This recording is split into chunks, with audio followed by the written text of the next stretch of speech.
I rise today, and I was struck by the last two speakers, my great friends, Senator Heinrich and Senator Tester, showing you amazing pictures of the beauty of Western, the western part of our wonderful country. And I thought, well, those are really beautiful pictures. Not quite as beautiful as North Dakota, but we'll acknowledge that these are areas that will open up your soul and open up your eyes and make it possible for you to see the beauty that is this great country and the resilience of the people who settled in the areas of the West. And it got me thinking, and I think more importantly, understanding that all of what we are in this country is only possible because men and women for centuries have stepped up to serve our country and to serve our country in the armed forces.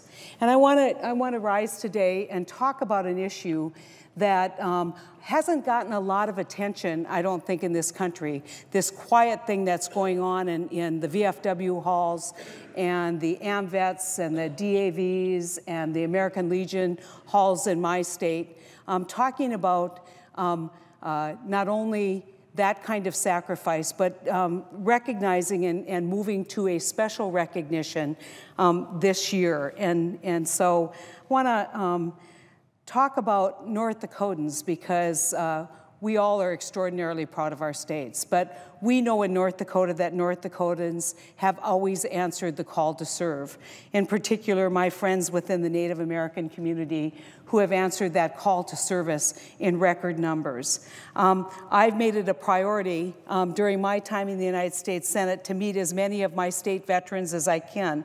I want to hear their stories, and I want to learn about the challenges of their everyday lives and what we need to do to fulfill our obligation and our sacred trust to live up to the commitments that we made as they lived up to the commitments that they made to serve our country and to carry our freedom and protect our freedom in the battlefields across this world.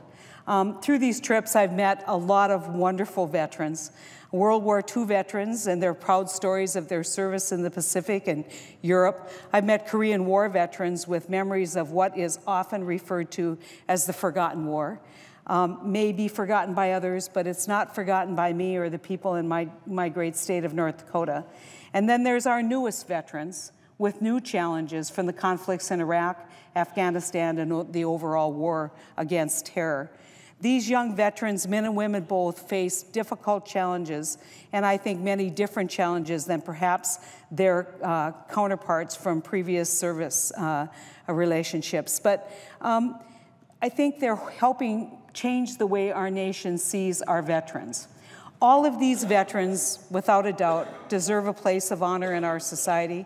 All of them serve and deserve our thanks for their service and their sacrifice. Together, they have protected our freedom and allowed our nation to flourish. But today, I want to talk and focus on America's Vietnam veterans, North Dakota's Vietnam veterans. We are in the midst, and I'm not sure a lot of people know this, we are in the midst of a remembrance of the 50-year anniversary of the Vietnam War.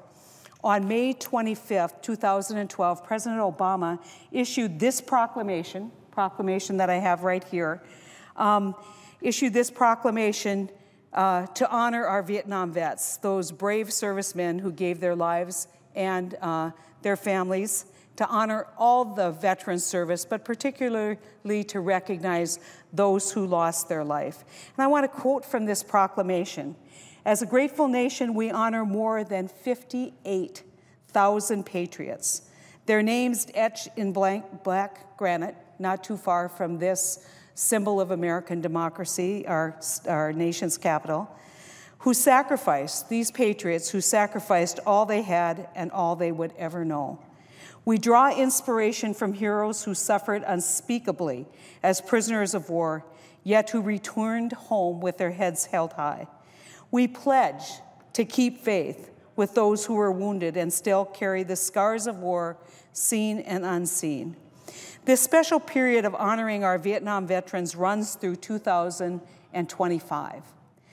Since our involvement in the war stretched through 1975, and that's the period to which we're going to recognize the 50-year commemoration and anniversary.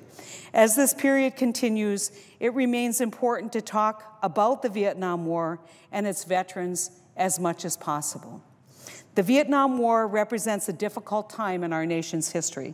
By taking time to thank our Vietnam vets and honor their service, our nation makes another great attempt to bind up the unhealed wounds left behind. In North Dakota, there have already been a number of veterans events related to the 50th anniversary of Vietnam.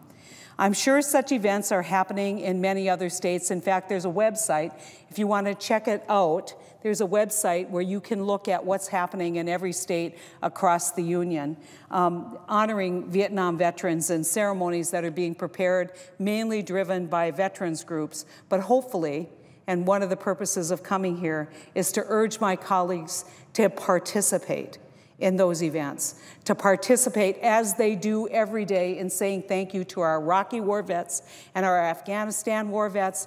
Participate in any event that you can to say thank you to our Vietnam veterans and for the families of those people in your state who lost their lives in service to their country. For myself, I plan to host an event to honor all Vietnam veterans throughout North Dakota next year. Through this effort, I hope to help make our nation remember and never forget the needs of our Vietnam veterans. The Congress needs to make policy decisions so that the VA can meet the needs of the next generation of veterans. But we can't forget the unique needs of our Vietnam-era veterans.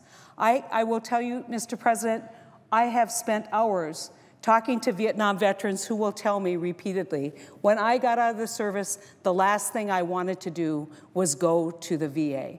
And there's a lot of reasons for that. In the 1970s, the VA wasn't a place where people thought you could go for quality health care, where they thought you could go for help. They just wanted to forget that part of their service. And so a lot of those unseen wounds of service in Vietnam went unhealed. And it manifests itself in a high rate of homelessness, a high rate of poverty, a high rate of substance abuse, and a high rate of despair.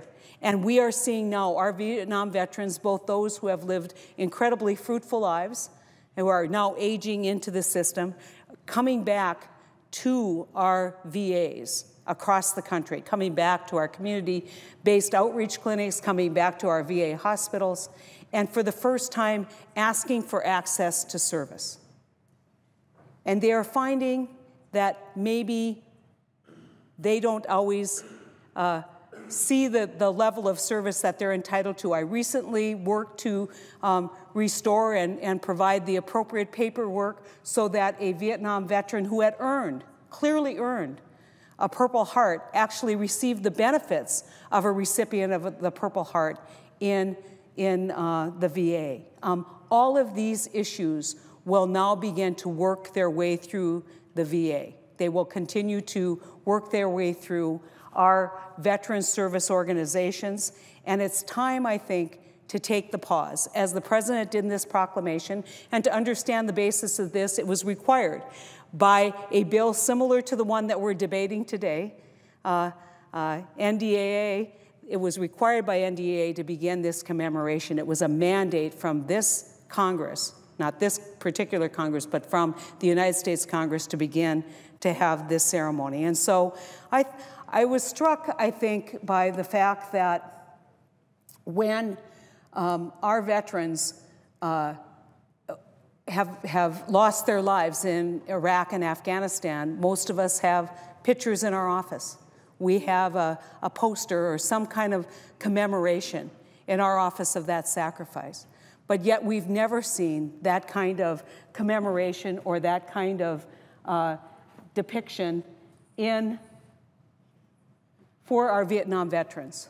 And so, along with the AMVETs in the great city of Bismarck, who have done tons of research in collecting pictures and collecting images of the 198 veterans, 198 servicemen from North Dakota who lost their life in Vietnam, I thought an appropriate commemoration for my office and for us is to have something that we walk by every day and tell the families of all these young men who are on this poster that every day we honor your sacrifice. We honor your loss. We honor the fact that we will never know what these 198 young men could have been had they survived this war. We don't know if they could have been standing here giving a speech instead of me. We don't know if they would have been mayors of our small town. We don't know if they would have been the industrial leaders who invented a product as lucrative and as innovative as the Bobcat, which was originated in North Dakota, it was invented in North Dakota, and it's manufactured in North Dakota. We will never know. But one thing we do know about all of these men is they lost their life and sacrificed to the greatest extent that you can sacrifice in honor and service of this country. And they deserve to have this period of remembrance. They deserve to have a recognition, and their family deserves to have the United States of America pause for a period of time and say thank you from a grateful nation. And so posters like this will be in every one of my offices across North Dakota and certainly here in the nation's capital. I know for states like the presiding officer's state, when you look at the numbers, it's probably not possible to have a photographic image of every Vietnam veteran or every person who served in Vietnam who unfortunately lost their life from Massachusetts. But it is possible to have their name. It is possible to have a place where they can be honored during this time period, mandated by this body, approved and proclaimed by the President of the United States, a place of honor and remembrance. And so I intend over the next year to come and talk a little bit about the lives of each one of these young men, to talk about the challenges of Vietnam veterans, to talk about what it is that we need to do today to make up for past sins of this country in not recognizing this service.